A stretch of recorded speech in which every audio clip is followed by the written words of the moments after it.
It is my honor to welcome you to NVTC's Marketing and Growth Community of Interest event this morning. My name is Taryn Horn. I'm the Vice President of Events here at NVTC. And it's great to see a lot of familiar faces and some faces I don't know yet, which I'd love to meet you. So welcome. By way of background, NVTC represents the tech community to accelerate innovation and promote world-class workforce development in this region. We do it 4 different ways. We will connect our members. We advocate for you on the state level. We celebrate all of your successes through our awards programs, and we educate you through events like this morning. So thank you for being here. So we do have a couple upcoming community events because, being the head of events, it would be amiss if I didn't mention a couple of them.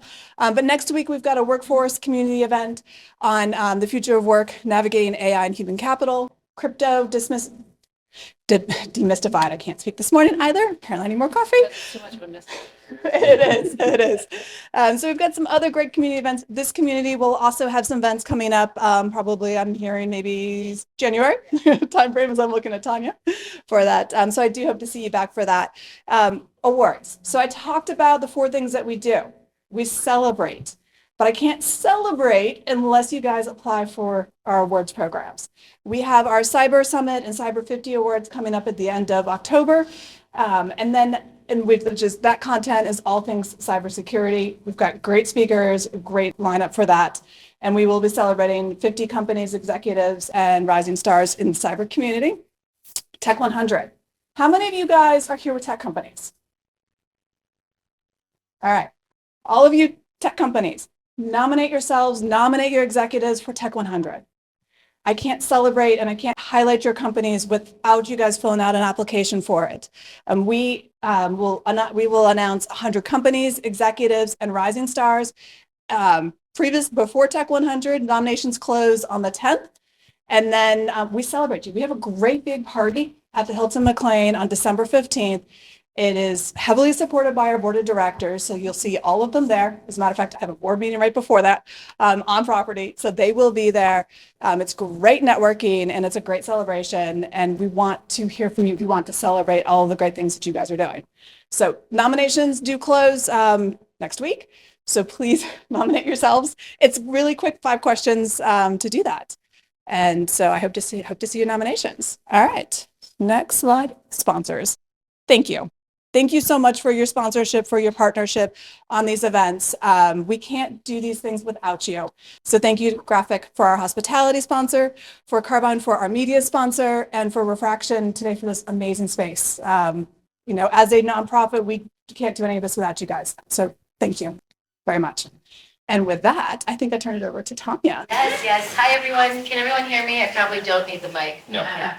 I'm Tanya Nazarian. I am co-chair of NVTC's Marketing and Growth Community of Interest. I'm really excited for today's event. We've heard you loud and clear. We absolutely use your survey insights to form our content and shape our content. And today's going to be a little bit different. We're not doing a panel. We're going to have Carolyn and Colby really dig into brand measurement and tech. We are going to leave some time at the end for questions if you can hold them. And then we are going to also have some time for networking. So I have a couple of quick housekeeping items that I'd like to run through, and then I'm going to hand it over to Carolyn and Colby to introduce themselves and to kick us off. First. Our surveys, continue to fill them out, please. I just mentioned we use your insights to shape our content, so we really appreciate your participation and want you to keep filling those out. Second, NVTC COI. If you're interested in becoming a more active participant, if you're interested in becoming a speaker, you have insights you want to share with our tech community, please come find me after the event. You can speak with me, or you can speak with any of our other board members that are in here. Mark, say hello. I got Matt, Lauren, Sue, and Colby. Am I missing, is anybody else hiding here from our board? I don't think so. So come find any of us. We're happy to talk with you. After the event, also, you will see Stefano. He's filming today. He will be asking for any insights. If you share your feedback, we'd love to capture it. We're hoping to put together a little bit of more of a something we can share with you guys after the fact, more on demand through NVTC's YouTube channel. In case you don't catch everything that you needed or write down all your notes, we're hoping to be able to share this out with you. So again, always appreciate the feedback. And then lastly, there is a DC Marcom Summit next week. I don't know if anybody's familiar with the Potomac Tech Wire and Capital Communicators event. They do it annually. It's a region's, I believe, largest PR, marketing, and advertising event. They have offered our community a discount on registration. So if you want to go and you're interested, the promo code is really easy, NVTC.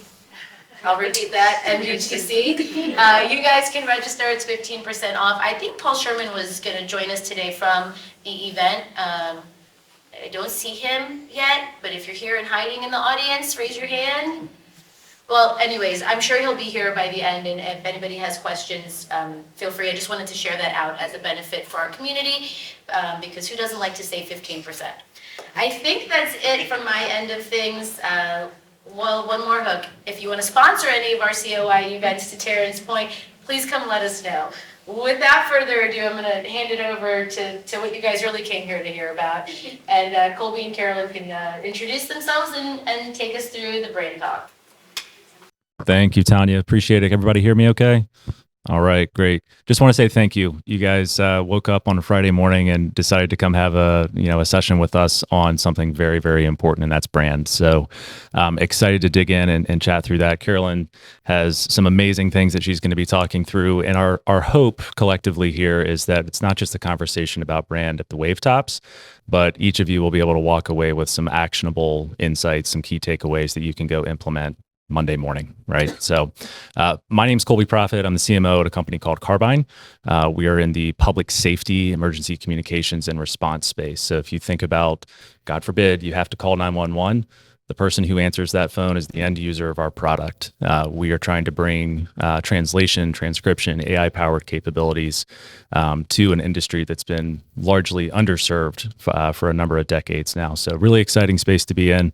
My background is largely in public sector, which is a little bit different from the public safety space that I'm in right now.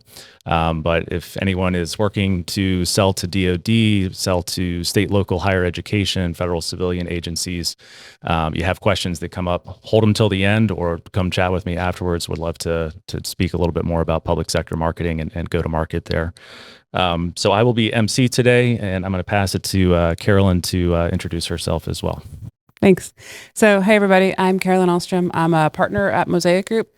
We are a small research consultancy. So we do qualitative and quantitative market research focused almost exclusively on the tech space. And so our talk today is around B2B brand. A lot of what I personally do is in the B2B space. So I am talking to CIOs, CTOs, developers, security professionals all day to help our clients advance their products that way. But we do a bunch of work for tech companies, large and small, but we focus on anything from brand to customer journey to, you'll see a whole bunch of examples in the deck today. Perfect. Let's go ahead and get started. And just real quick question for the audience. How many of you are in budget planning season right now? Handful? Okay. Others probably upcoming here in the next couple of months. I just came out of a management team offsite Monday and Tuesday this week at our headquarters up in New York. And I'll say it's a challenge, right? Because you go in, you want to be able to talk about demand gen. You want to be able to talk about those MQLs, all the things that you're driving that are revenue drivers that are impactful on that front.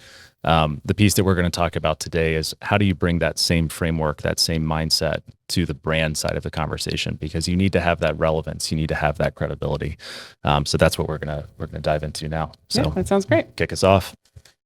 So if we get started with kind of the role that brand plays, right? I think, yes, we are all marketing professionals or we are all tech professionals, but we're all also consumers. And so when we are making decisions in the consumer world and using our consumer brains, we're at least as often using our heart as much as our brains. And so I think there's probably a brand up there that almost everybody here has some pretty strong feelings about one way or another. But that doesn't feel like that's terribly relatable to us, right? So even in the tech space, how important is brand? In consumer tech, still incredibly important. There's a lot of strong opinions about some of those brands up there. As consumers, we're still making decisions with our hearts. And so But what about B2B tech? That's an entirely different decision-making process, right? And so this is the land of RFPs and RFQs and bake-offs and committees and all of these kind of multi-phase processes. Surely brand cannot have any impact here. This is a purely objective decision that these companies are making. Probably dating myself a little bit here, but this is it, right? This is the apex of B2B tech branding, right? Nobody ever got fired for buying IBM. They put a lot into that. That carried them very far from a B2B branding standpoint. So if we think about bringing our products to market and where does brand show up and how does brand show up? I said earlier, I'm a researcher. I'm not actually a brand marketer. And so my pivot's always going to be looking at it from a research lens. But if we start at the beginning, right, in product development, new product development, right? So we can think about where do our customers, where does the market even give us permission to enter the space? Do we have the right credibility in any given kind of market or offsite to even go there? As we continue to build out that product, we start to think about packaging, right? And so if we've got a good, better, best SKU, which features are going to go in which ones? Which features can identify as premium and really kind of get that upsell as we move up that value chain? And then in pricing, right, assuming we've got feature parity with our customers, which we all know our products are much better, but is our brand worth a premium? Can we demand a premium for our product based on our brand and based on our history? Or is it the other way around? Do we have to discount? And then lastly, as we're building out that brand, or building out that product and starting to bring it to the market, we have to think about naming. And so this is super simple when we're in kind of startup phase or when we're in the early days. But when you're a big, huge company with lots of parent and child brands, which of these brand names do we want to bring into that name? What's going to make the most sense for this audience, for this product as we take it through? So moving from product development into introduction into the market, the next thing that comes to mind is messaging, right? So we've got to get our message out there. So whether we're dealing with copy testing or whether we're dealing with a messaging and positioning framework, we need to know what our audience thinks of our message, right? And so that's obviously more than just brand, but brand baggage plays a lot here, right? And so we'll hear like, I don't buy that coming from them in particular, given their history, given their brand. Or the other way, where can we lean into? Where do we have really strong brand equity that we should be leveraging in our messaging? And then marketing moments, right? So we're starting to get that word out there, but we need to know what are the right places, what are the right channels, who are the right people, and what do we need to be saying when we're getting in front of them? And then lastly, we've got our brand, we've got it out there, we've got our product, it's rolling. What do our customers think of us, right? And so this is where we start to get into brand tracking. How well is our brand health performing across markets, across audiences, and vis-a-vis our competitors? So, Carolyn, quick question on my side. Yeah. There's a lot to unpack there, a lot of different kind of stages along that roadmap. Where would you say brand is most important in that whole cycle? Is it equally important across everything? Is there a point where it's more important? So I think it's very important across the cycle. Where we're going to see it show up, I think, the most strongly in the customer journey is going to be around the research phase. But generally speaking, when we're talking about kind of the middle piece, right? The packaging, the pricing, the messaging, that's where our branding, we're going to have to really lean into our strengths and understand what our weaknesses are and how to work around those. Yeah. So I said it before, I'll say it again. I'm a researcher, not an actual brand marketer. So this is my mantra, right? We're here to measure. And so when I'm looking at brand, I'm almost always looking at it through the lens of research and where is it showing up when we're doing all different kinds of research for our clients. Only a small portion of our research is actually identified as actual brand research. It's usually something else, and brand always seems to creep its way in there. So anybody who's taken a marketing class has seen this funnel, right? This is it's iconic for a reason. So from awareness and familiarity down to consideration and usage, understanding where your brand is in that funnel and where your customers are kind of falling out of that funnel dramatically impacts your marketing, right? And so whether this is about just getting our name out there and building awareness, or whether this is about conversion and really kind of convincing them to take that step, those are hugely different campaigns. But understanding our brand health, not just in a vacuum, but in the context of our competitors, in the context of time, wave over wave, in the context of current events, and then understanding as we seek to ultimately influence usage and purchase consideration, what are those brand attributes that that we should be really pushing on? What are those levers that we need to push to get us to move down the funnel? So I'm going to be showing you some real data, obviously blinded. And so this was wave one, so we don't have any trending data on this one, of a brand tracker that we were doing for a learning platform, so corporate learning. Our client was brand number one, sadly, as we can see in platform favorability. They were not stacking up very well against their competitors. So if we look at our dark blue, that's our extremely favorable. Our light blue is the very favorable. So this is a little bit of a difficult conversation to have around favorability. One thing that we know as researchers from doing this for a very long time is that when we start to cut the data, we see differences. So the first cut's going to be medium versus enterprise. No differences there. The other cut that we're going to do is what does this look like among our users versus our non-users? Now, brand favorability is always going to be higher among your users than among your non-users, right? These are the people that you've already convinced. And so we can see that. We see a 29% to a 41% lift from our total sample to just looking at our users. The problem is the other brands get a much bigger lift, right? So everybody gets a lift, but our competitors are getting a much bigger lift. Using this data, we were able to have a conversation with our client that this actually isn't all about brand. There's some product things that we need to talk about here, right? Our users are not giving us the lift that we would expect from them from a favorability perspective. And so they're able to take that back to engineering and do some deep diving. When they're doing that deep diving, they're going to need a little bit more than our customers don't like us as much as we thought they would. And so what does that look like? This is where we get into some of our brand attributes. That was a pretty sad chart, right? We were way behind our competitors.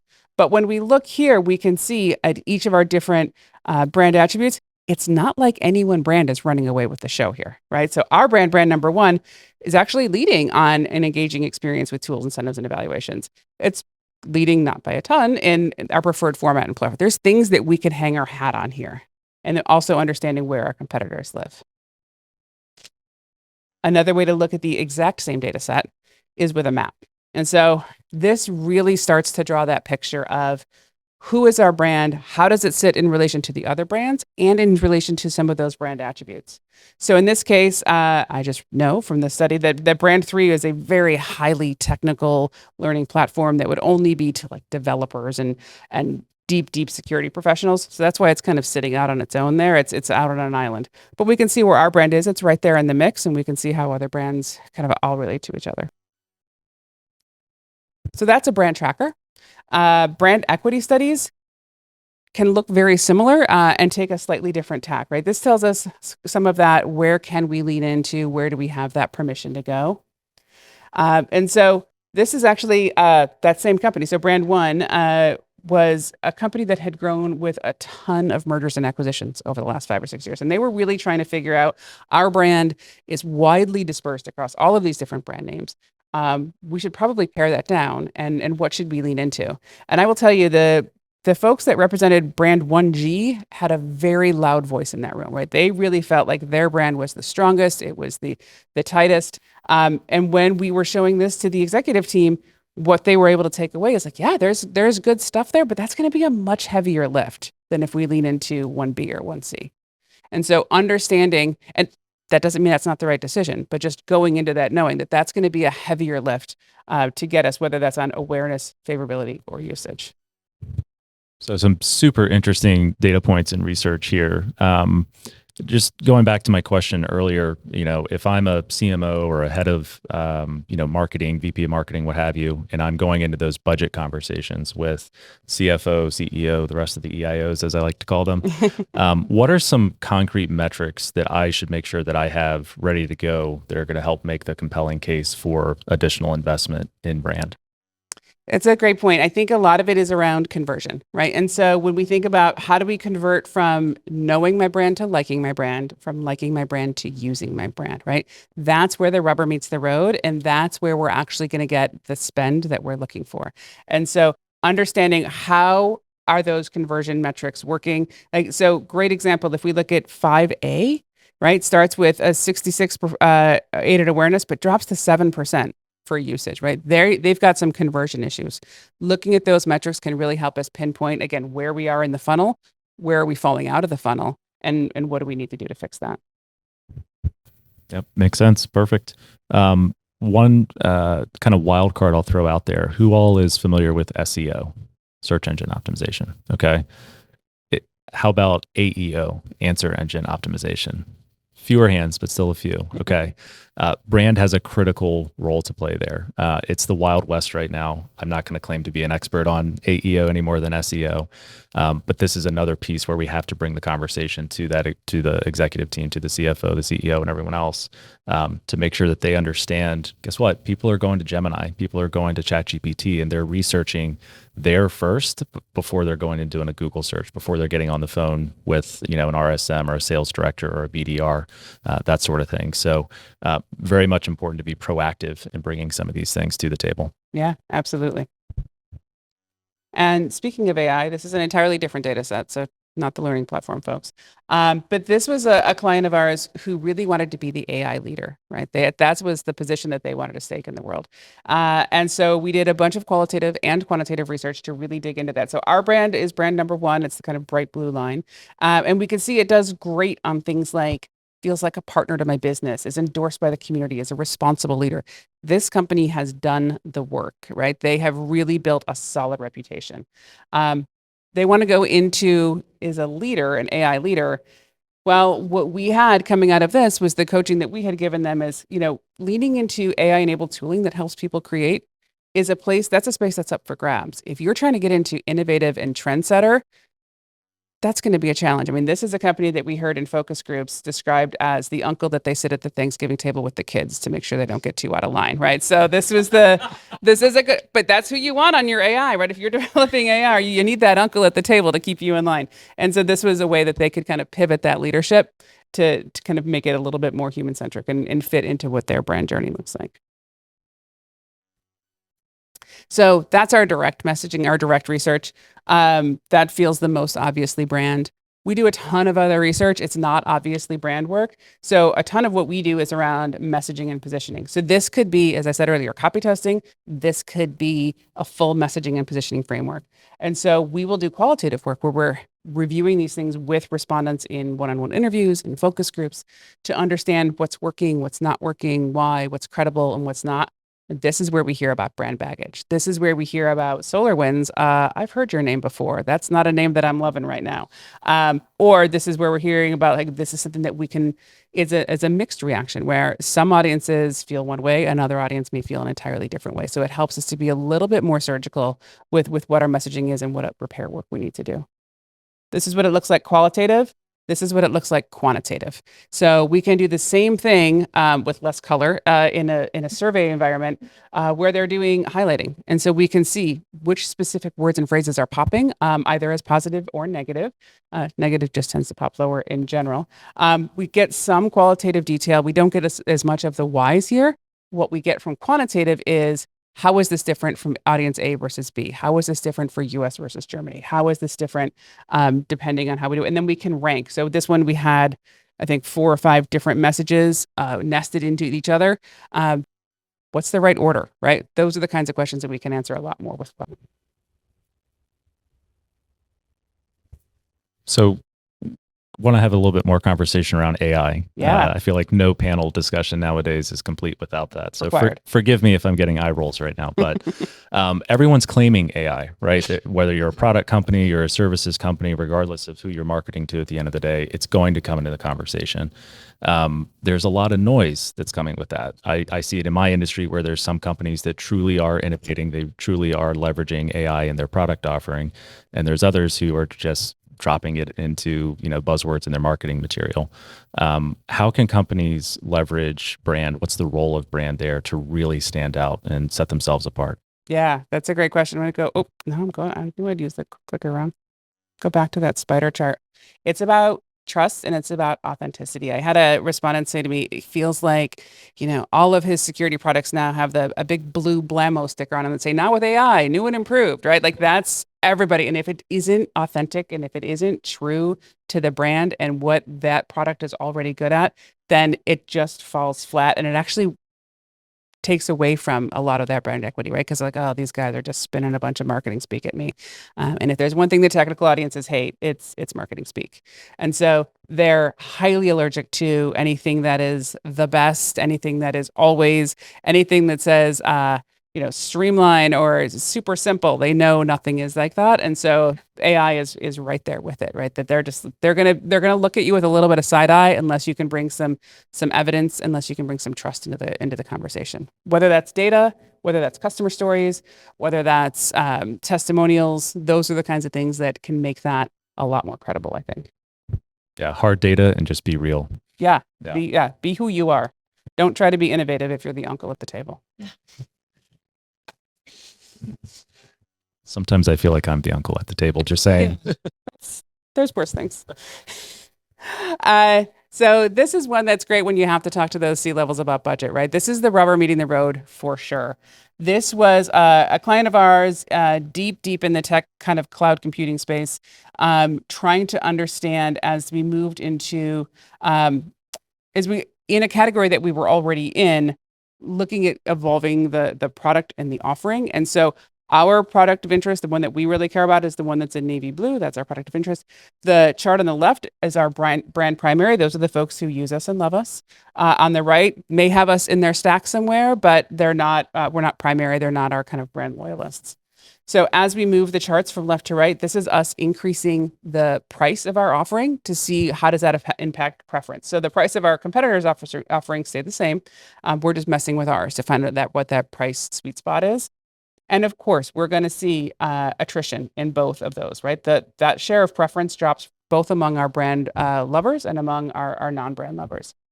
The difference is the cushion, right? And so those who are not our brand loyalists, when they drop up to that $100 price point, they're right in the mix with all of our competitors, and that's not okay. Among our brand primary folks, yeah, they still drop almost 10 points, but they've still got a 20-point share of preference buffer. So they're able to kind of really lean into that. And this is one that helps even the most engineering-based of companies understand, those CEOs that came straight out of the dev world. Oh, yeah, no, this is going to have a real impact. Brand has a real impact on my bottom line. So the last type of research that we do that I'll talk about here is what we call purchase journey research, right? This is the buyer journey. This is the whole experience for what our buyers are going through. From a brand lens, the way that this shows up is what are the channels that we need to be amplifying? What do we need to be saying? To whom? When? Right? That's how, as they're going through that journey, we need to be showing up in the right place to catch them. So this is an incredibly simplified version of this slide that really helps us understand. This is like an analytics platform. The thinking, the feeling, the behavior, and the people who were involved at each stage of this game to really help our client understand what is it that they're trying to accomplish when they're just getting started versus when they're doing that evaluation versus when they're ready to make a purchase decision. Who is in the room and what are the things that they're thinking about and what are their objectives?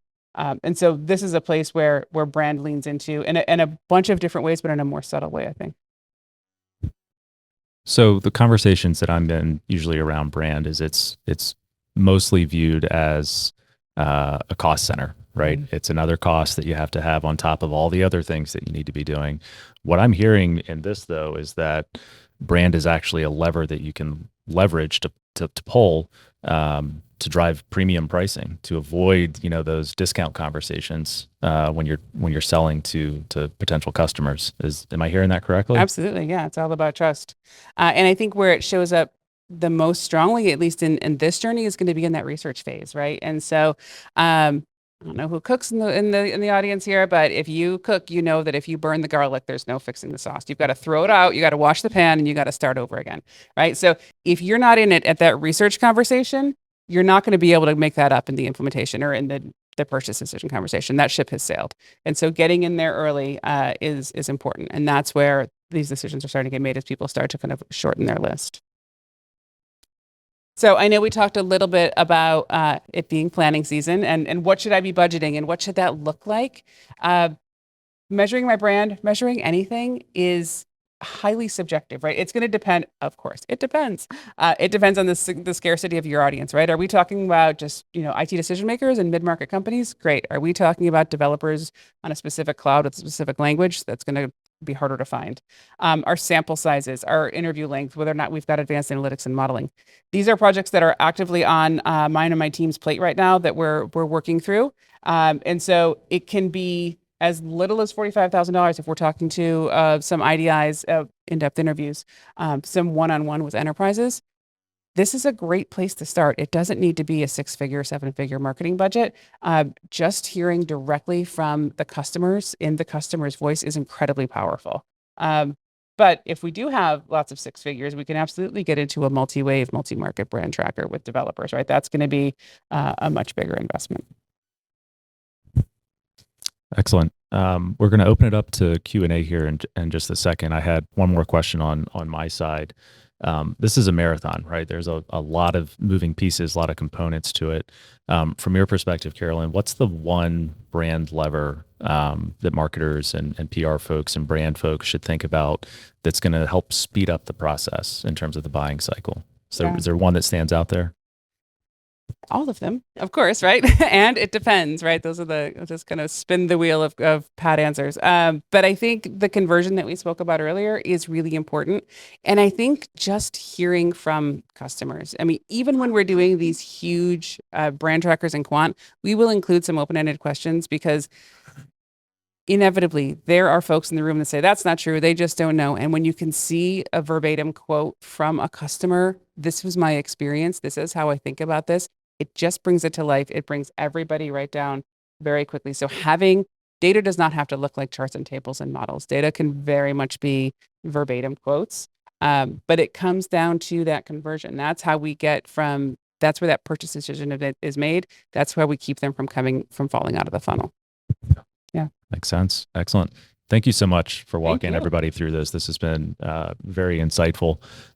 Questions from the audience. We've got some extra time here. Would love to hear the hard questions, maybe a couple softballs. But softballs are very welcome. Absolutely. You talked about parent-child brands earlier. Were there any takeaways from how much promotion of one would detract from another?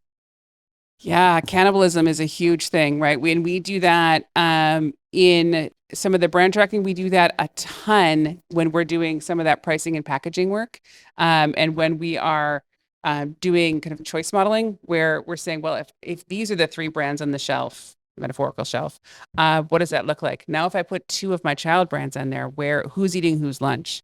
And that's modeling that we can do to help lean into that, to help us understand, yeah, there's definitely some cannibalism. Or if we take this feature from our mid-level SKU into our premium SKU, does that start to eat into the lunch of a brand or a product that we have over here that also has some of that features? So that's absolutely a consideration that we have. And the more complex the brand architecture, the more complex that conversation gets, for sure. Other questions? Since you mentioned AEO, You're taking the bait.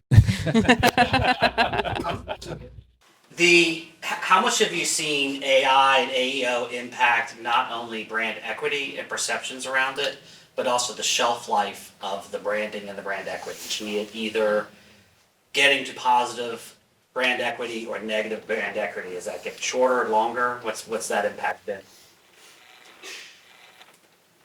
I can take that one. Yeah.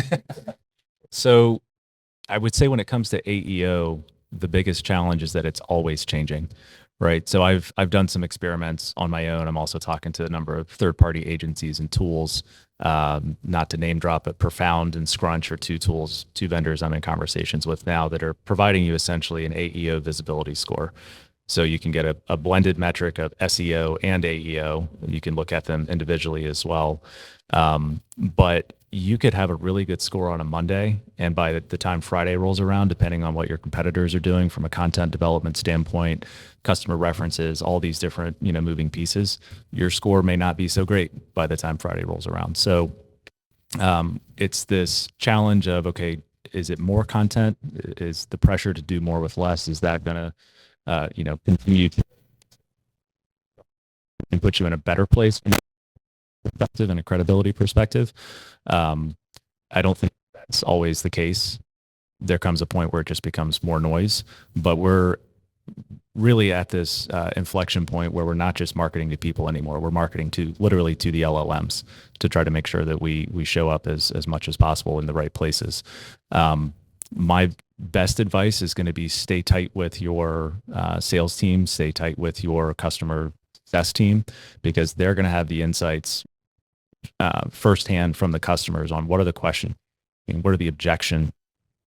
And if you can spend time developing more content that informs those questions, that's what's going to show up when they go to ChatGPT or Gemini or Perplexity or whatever the LLM of choice is. And that's where you're going to start showing up more and more. But it's definitely not a set it and forget it. It's a set it and check it routinely. Haven't gotten to the pricing conversation just yet. But there's also some things that you can do. So for example, just within GPT that I'm using for free, I set up my own visibility score. Now, there's some limitations to that. It also has my history and my preferences. So it's going to slant the data a little bit, but it's at least consistent, right? So I'm getting a consistent score from 1 week to the next, where I literally go in after we upload new content. I let it sit for a few days just for indexing purposes and that sort of thing. And then I run my own query again and I see, okay, was it a net positive? Did it stay the same? Did it decrease compared to, you can go pretty far in this. Like you can pull a sitemap for competitors, for example, pull your own sitemap, and then very prescriptively give that to GPT and say, this is what you need to look at to make the assessment. So there's free ways that you can go about it. Are they perfect? No, very much imperfect, but it's a good place to start. It's a baseline. Exactly. Yes, sir. Yeah, my question's a little later in the life cycle. Net promoter score, does it still fit into the framework, and could it maybe help the sales side buy into brand? Yeah. So net promoter score is still out there. We still see it. We see it a lot more in customer satisfaction work than in net brand. And to go with what I was saying earlier, everything is brand work if you look at it the right way. And so customer satisfaction work tends to be brand work among your customers. So we see it. It's not the only metric, right? It's a good number when we've got to promote, when we've got to share up to the board, or our clients have to share up to the board and say, this is how things have changed. But it's the conversation starter, not the conversation ender. This is, okay, we see this number, it has changed. What does that mean? And then we use that as a diving off place to get into the data and figure out what is driving that change. Because it's a little bit of a blunt instrument just by its nature, but it's valuable and it's one that has a lot of buy-in. And so it's useful from a board conversation that way. Yeah. Yeah, Sue. I know you started by saying you're not a marketer, so I respect that. But this question, is your firm then, let's say you've done all this cool work and you've decided there's a brand problem. Does your firm then help clients figure out what actual levers and investments you're going to make to address that problem? And the answer is going to differ depending on the client and the persona and all that. But can you share some specific examples of okay, client A discovered we have this brand problem and the CMO built this into their marketing plan and their budget and it achieved X.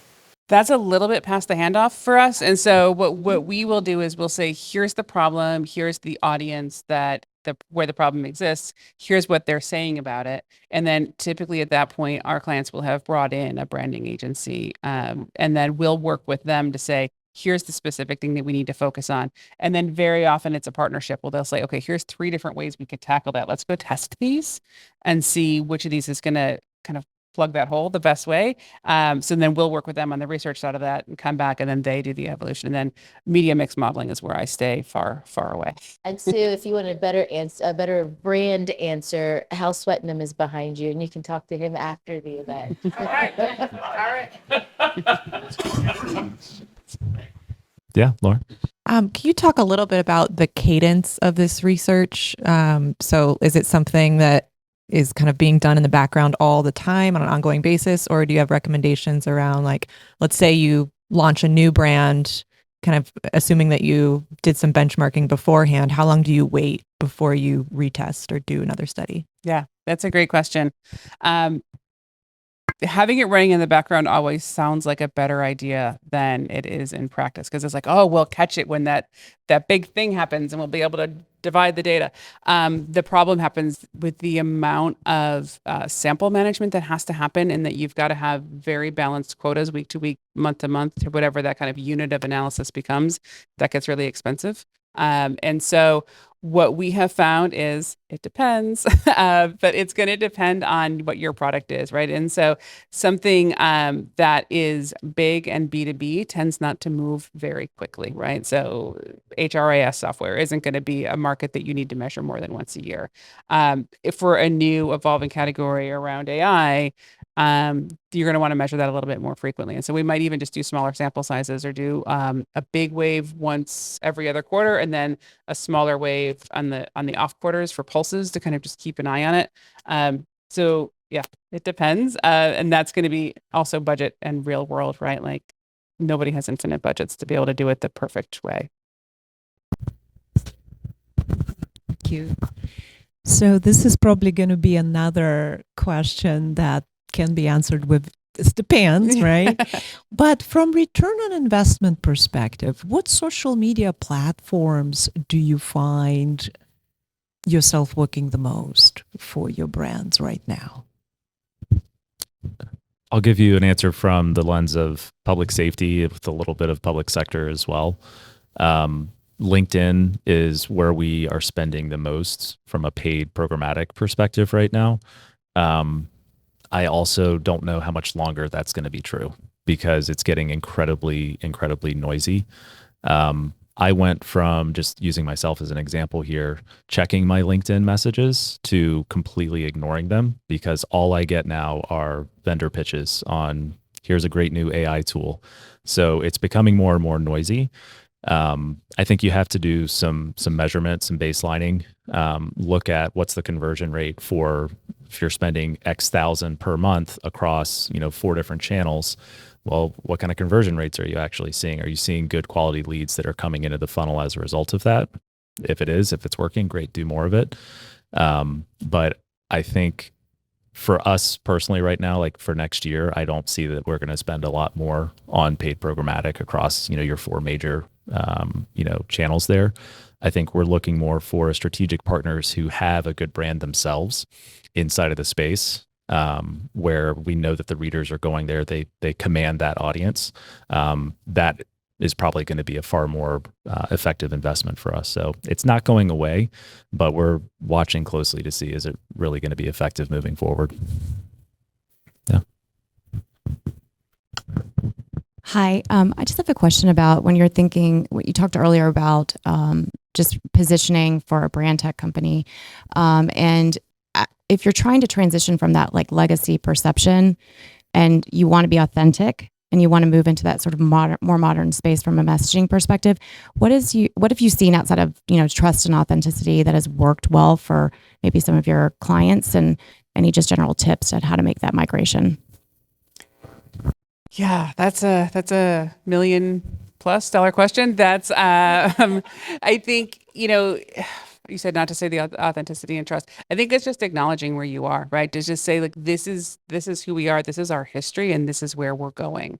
And that helps to bring, I think, the customer along on that journey to say, oh yeah, no, I've been with you up to this point, and I can see where you're going from there.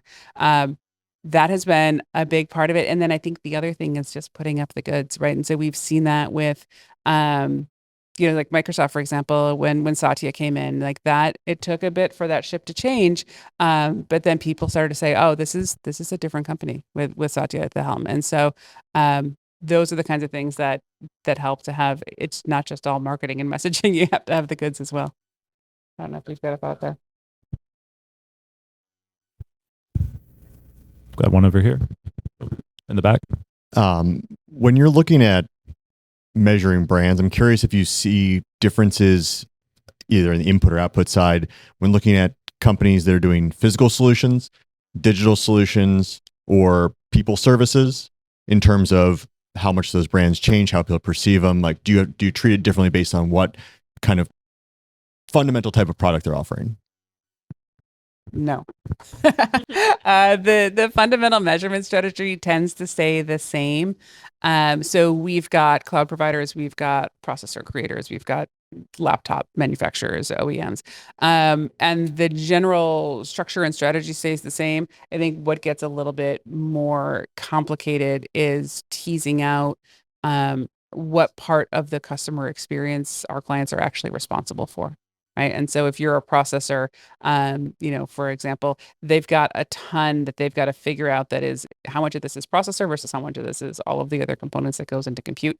And so that I think is the more challenging part, depending on what you're offering. And then if you mentioned people services, that's an offering that's not going to be consistent in the same way that hardware would be, or that we would hope hardware would be. And so there's a little bit more noise, but the way that we measure tends to be the same. On sample sizes, how do you determine what you need to be statistically have validity to the numbers? So there's a couple rules of thumb. So with qualitative, we never have statistical validity. And so with qualitative, so you'll see the small one up here is 10. My personal rule of thumb is that I can write the report after doing 7 interviews, but I want to do 3 more to make sure that I'm right. Where we start to increase that is that if we've got multiple audiences. And so if we've got mid-market and enterprise, or IT decision makers and business decision makers, we might not need 10 of each. We could, but maybe we could just go down to like 6 or 7 of each or 8 of each to figure out, okay, what are the commonalities and what are the differences? That's from a qualitative standpoint. From a quantitative standpoint, statistically speaking, a sample size of 400 gives you plus or minus 5% confidence interval at 95%. So what that means is that I am 95% sure that this 62% is really somewhere between 57 and 67. I like 400 because when my clients have to talk to their execs, plus or minus 5% is a number that they can wrap their heads around really easily. And it's just like, oh, is it more than a 5% difference? Great. That's going to just differ, right? If we're talking about like information workers versus decision makers versus chief information security officers, we might not need that full 400 because it's just super expensive to get them. And it's a smaller universe. And so there's a little bit more validity there. Yeah. Yeah. Thanks. So it's clear that, we all knew this coming in, the brand affects the entire life cycle and the entire organization. So in my last role, I ran marketing. I didn't have a budget for brand. I was actually told don't spend money on brand. Mm-hmm. So I think there's it's obvious the impact it has on the organization. So I'm curious if you have any guidance or advice to somebody who is like, how do you budget for that spend, the so-called brand spend, to take you through that whole journey in a way. The marketing team is the one that's going to care the most about this, even though the entire organization should care. But you can't just be like, I want, billions of dollars to do this. So curious if there's some advice on how to budget for the impact that you need, to make a true investment. I think the good news is that you don't have to do brand research, right? And I think we can do messaging work, we can do pricing and packaging work, we can do customer purchase journey work, and brand will show up. And so that's the beauty of its pervasiveness, is that it's everywhere. And so no matter what kind of research you're doing, if it's customer satisfaction, brand's going to be there. And so I wouldn't stress too much on doing brand work for a company that doesn't have that value, because when you get it back, they're not going to believe it, especially if it's an engineering driven company. That's not where they're. So if you can measure brand indirectly with the studies that they want to do and that they're actually going to use, because that's the most effective research, is the research that the business will actually use. Brand will be there. It'll show up. Yeah, I would say from my perspective, wherever you can surface the data that shows, okay, we had 100 sales calls in the last month. And of those 100, half of the people on those calls had never heard of the company before, right? So you got to do some of the analysis there. You got to partner with your sales team, with your BDR team, and start to see, okay, how much are we really showing up? And for the ones who hadn't heard of us, well, how did they get on a call in the first place? Like, what drove that forward? And so starting there, and then kind of expanding that out to, okay, if we fix this problem, what's that volume going to turn into? We're going to go from 100 calls a month to 1,000 calls a month, right? You have to form some hypotheses, get the permission to experiment a little bit on some of those things. Frankly, I feel like brand really shouldn't even be a line item in the budget. I feel like it should be just something that is a given that you always do. I've been fortunate. A couple of companies that I've worked for in the past, we had alignment on that where, no, we're not even going to ask a question about it. And I've had other experiences just the opposite, where it's very, very heavily scrutinized, what the impact is there. So it's challenging where you can get the data and surface that. Because brand, like the way that I would describe it to people is when you have that moment when someone says, "Oh yeah, I've heard of you guys before. I heard your podcast a podcast that your CEO was on 2 months ago. Yeah, I'm glad you reached out. Would love to have a conversation." Right? That's the ephemeral nature of brand in a nutshell. So how do you capture that and bring it out at scale? Not an easy answer, unfortunately. I think that slide just that was showing the brand being able to preserve the pricing premium when you have a strong brand. I think that really helps make the case in terms of the investment. I mean, that's going to your bottom line, right? You're able to increase the cost or keep the cost, at a premium for your service, then you're creating so many other opportunities for the brand to benefit from that, from opportunities to continue to innovate and investments back in infrastructure, or your expansion and reinvesting that into brand and marketing budget. I mean, this I feel like is one of the most powerful slides in the presentation today. And I'll tell you, the marketing scientist that I work with to create these slides hates brand. He calls it, that's fuzzy bunny stuff. That's not real, right? Like, this is a hard choice task. This is the stuff that we're going to do. And so this is he doesn't have to be a believer. He just, we run the data.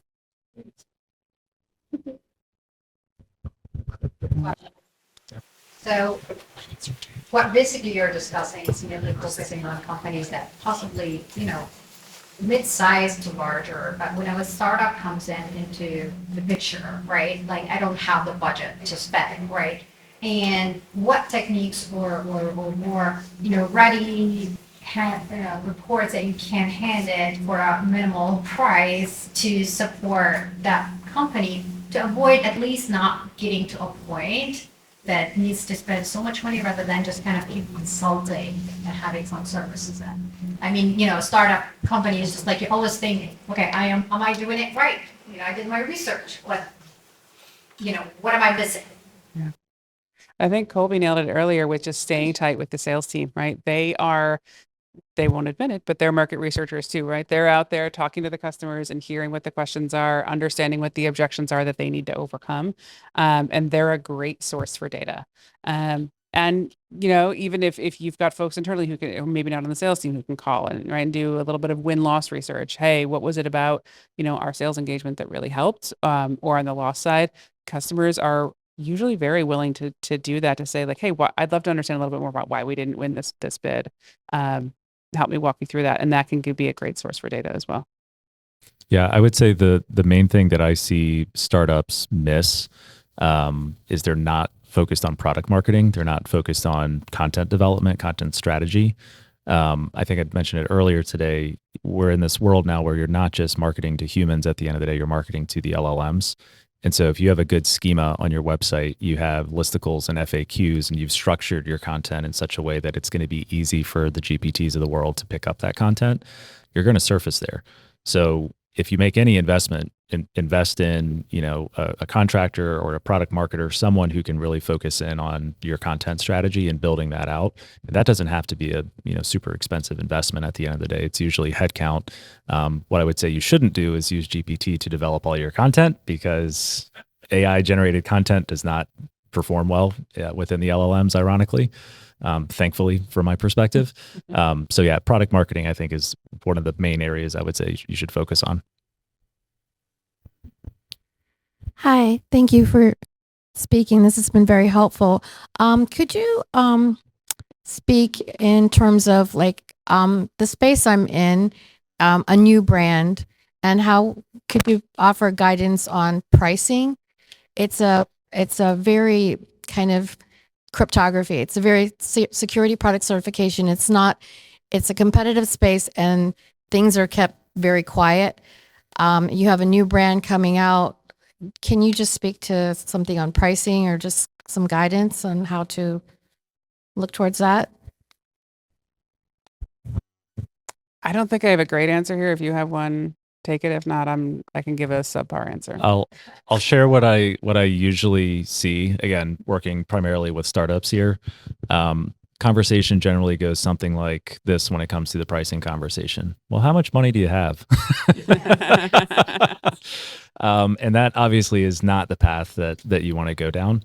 I think if you've done a good job positioning, the investment in your product or your service, your offering, whatever it is, from an impact perspective of, okay, you've got 10 pain points. We're going to tackle 8 out of those 10 for you. And the time that we're going to do it in is going to be 30 days, 60 days, 90 days. You put very tangible outcomes around the offering. Your pricing conversation kind of takes care of itself at that point. Obviously, you've got to make sure you're, covering your own sunk cost, your investment, your overhead, all those different pieces. You got to do some competitive research as well, see what, others in the space are charging. And then how are you different? How are you doing the same thing that they're doing better, faster, et cetera. So try to focus it on the outcomes, and the pricing conversation generally comes a little bit easier at that point. Again, using myself as the example, I'm talking to a number of different, marketing tech tools right now to, think about bringing those into the stack. And I always want to know ballpark, like, okay, is this a $30,000 tool? Is this a $300,000 tool? So be open and honest, like give them a frame of reference up front, but then focus on, the value. If I get into a conversation and I'm like, man, this fixes all these problems that I have, like I don't have enough headcount, the attribution problem that always persists within marketing, you fix that for me? Yeah, take my money. Like we'll figure out a way to make it work. Our approach was that we were looking at doing, because it's new, is to do a pilot program and actually go to the companies and say, hey, here are our tools, and let's work together and get the data, develop the metrics jointly, share the data, and let them see we can reduce these pain points. But yeah, the challenge has been, how do we price this? Yeah, pilots can be a great way to start getting sticky because they're getting used to using the product, the service, whatever it is. And then you get people within the organization who start to rely on it. And well, now you can't just rip this thing out. People are going to, start yelling and screaming about it. So I think pilots are a great idea there. That's right. That's right. That's right. Well said. Well said. All right. Another question over here. Yep. So this is Colby, I think you mentioned something about like authenticity, and especially when it comes to marketing. As someone who works at a marketing agency, I've seen plenty of brands that pretty clearly are just slapping AI on whatever and hoping that it comes up on GPT or in Google. So I think there's definitely a move among customers towards like authenticity. This is more of like a marketing question, but like people crave authenticity. My concern is that in the next couple of years, like is authenticity going to become another buzzword? So like, how can we keep ourselves accountable to demonstrating that we're real, but also like make sure that we're real to ourselves? That's probably the hardest question that's been asked so far today. I'll give you my thoughts, and Carolyn's probably got some great ideas as well. I had the chance to hear a speaker last week, Will Guardia, in the restaurant business, and he has a book out called Unreasonable Hospitality. It's on Audible. I'm starting to work my way through it, so definitely recommend it for those in the audience. And I bring him up as an example because one of the stories that he shared during his talk track was about this group of folks who were traveling around the world, going to all these Michelin star restaurants, and they were at his restaurant in New York, the very last one of their trip before they went back to France. And the waiter overheard the conversation that they were having about, we're in New York and we've never had a good old like hot dog off the street from one of the vendors. And so the waiter went back to a person who was on his team called the Dreamweaver, and their whole job is to listen for these little one-off examples where how can we make this a really compelling, memorable unforgettable experience for this person. And so they went off and did it. Will ran out, got a couple of hot dogs, went back to his chef and was like, "You're going to love this. I promise. Make this hot dog look pretty." And he did it, brought it out, and it was just a remarkable experience for these people. They never forgot it. Now, what he did cost a few bucks, right, to actually go out and do this, but the creativity, the being present, being authentic in that moment left a, lasting impression on these folks. They are now going to talk about his restaurant and the experience they had for the rest of their lives. They're not going to remember any of the other food that they had, but they're going to remember that hot dog. They're going to remember how it was served, how they felt in that moment. And so I think we're at this point in an industry, as an industry across all different verticals, where the companies that take approaches like that, maybe it's not something that you can scale, but maybe it's something you can do really well for the customers that you have. That's how you're going to keep those customers. You're going to have to make them feel special, make them feel seen, be authentic in how you approach them in every interaction. Yeah, that's a way better answer than mine. Yeah, where I was going to go is I think it's similar in that, yeah, authenticity as a word might get buzzy, but authenticity as a practice won't. And so to the extent that we can, as we were saying earlier, like acknowledge where as a company, as a brand, as a product we've come from and where we're going and how that's working, is always going to be authentic, and that's always going to be received, and that's always going to be true. And so I think you're not going to, when in doubt, tell the truth. That's my mother used to say. So, yeah. And remember, you can't scale special. Yes. Yeah. Definition. Yep. Exactly. Yeah. Question in the back? Yeah, it's more of a comment about authenticity, and going back to the question you asked about a startup and how to, invest in brand. I think there's a couple of unique things you can do early on that a lot of companies miss. Can you guys hear me? Yeah. One of them is leveraging the founder, if you are working in a startup, and their personality and their authenticity to create a brand that's almost free, and it really shines through as something that you can't copy that, right? That's a person's views and passion, and they're so close to business. So that's one thing. And then the other thing that I think is really useful that everyone talks about but nobody ever does is really understanding time to value.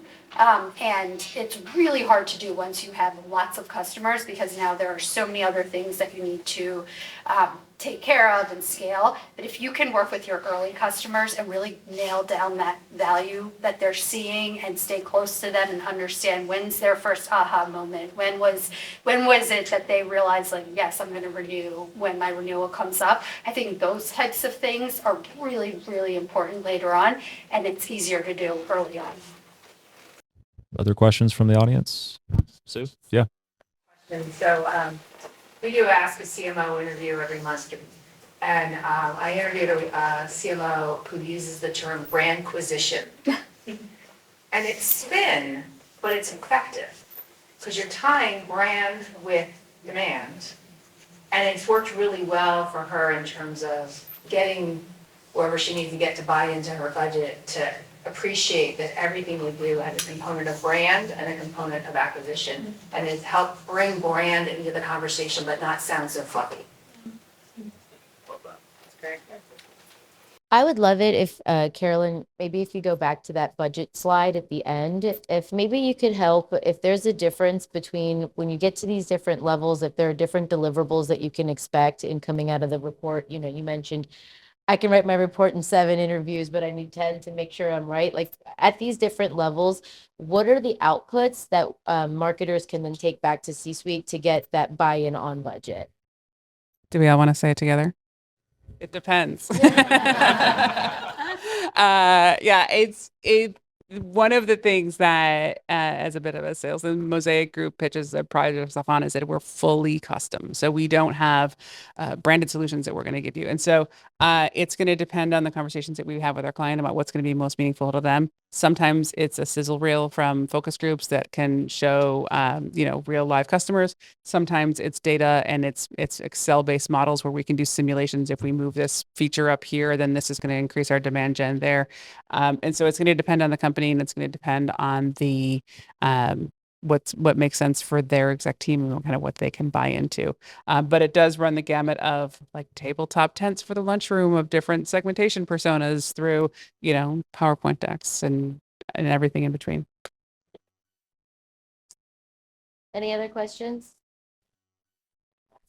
Yeah. So I can do it offline, but if you're looking to measure your brand internally on an ongoing basis, if like back to one of the questions around budget, are there specific, and I know you're in the business, but are there specific tools and or metrics that you think are good barometers of determining, how your brand is doing if you don't have a major investment that you can make it at that time? Yeah. I feel like you have a good sense on that. Yeah. I love MarTech tooling. I've worked with a ton of different vendors out there in the market now, like beyond just your basic CRM and your maps and that sort of thing. There's a new one coming online, on a very much a daily basis, it seems like. I talked to a vendor last week at a conference I was at who claims to have solved the challenge of sales reps not putting their notes inside of Salesforce. They listen to the call, they, get the attribution that way, they plug it in automatically through this new AI powered platform. Sounds great in theory. If you can really solve that, great, I'm all ears. I think what's been most effective for me and why I'm talking about tooling is you do have to have some investment in tooling to get the attribution, to get the visibility. But what's been most effective is when I'm able to take a deal that just closed and then retroactively go back and do the analysis on, okay, what were all the different touch points? When I was selling into DoD, running marketing for another company, we had an average of like 250 plus different touch points for every single person on the buying committee, right? So that's a massive amount of interactions between marketing, sales, other folks on the product team across the business. And so what's been really helpful there is when you can retroactively go back and say, this is where it all started. It started with, a third-party media placement that we had where our CTO was talking about this particular problem. And we saw that person then came to our website after that. We didn't know who they were, but we were able to cookie them. And then we saw when they finally did convert, they hit that CTA button and they converted, and now we knew who they were. And then we could see all the different touch points leading up to that. So again, that's an investment in technology to be able to get that level of visibility. But let me tell you, when you show that up, to a CFO, to a CEO, they're like, yeah, can we do that all the time? Anyone else? All right. Yeah. We're sticking around. Carolyn, her contact information is here. We're both also on LinkedIn. Please reach out, connect. We'd love to continue the conversation. And thank you again for coming. Appreciate it. Thanks so much, guys.